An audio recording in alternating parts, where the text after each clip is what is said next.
Milí priatelia, som Marian Kolár a mnohí ma poznáte ako človeka, ktorý dlhé roky bojoval za lepšie slovenské zdravotníctvo. Za to zdravotníctvo, ktoré stále neponúka našim občanom, pacientom to, čo právom od neho očakávajú. Tí, ktorí ma poznajú ale bližšie, vedia, že nepoznám slovo nedá sa, alebo že niečo by malo byť dopredu prehraté. A na tomto základe vznikla i naša nová politická strana Spájame občanov Slovenska SOSK.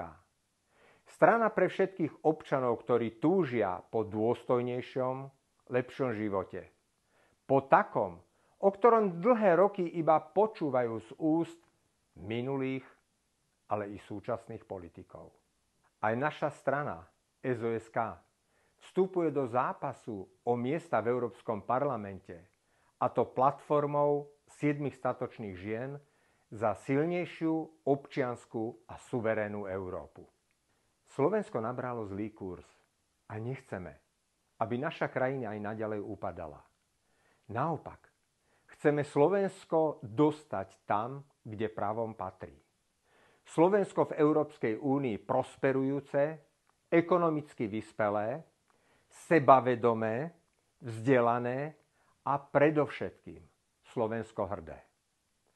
A eurovoľby vnímame ako príležitosť nielen na zmenu myslenia, ale i na konania európskych štruktúr. Sme novou politickou stranou nezaťaženou kauzami a do kampane eurovolieb vstupujeme netradične. A to platformou nezávislých kandidátok bez politickej príslušnosti. Tvoria ju odborníčky, občianske aktivistky, ktoré majú ale už bohaté skúsenosti, ale i výsledky na participácii občanov pri tvorbe, realizácii, ale i kontrole verejnej politiky. A teraz mi dovolte, aby som vám predstavil všetkých našich 7 statočných žien.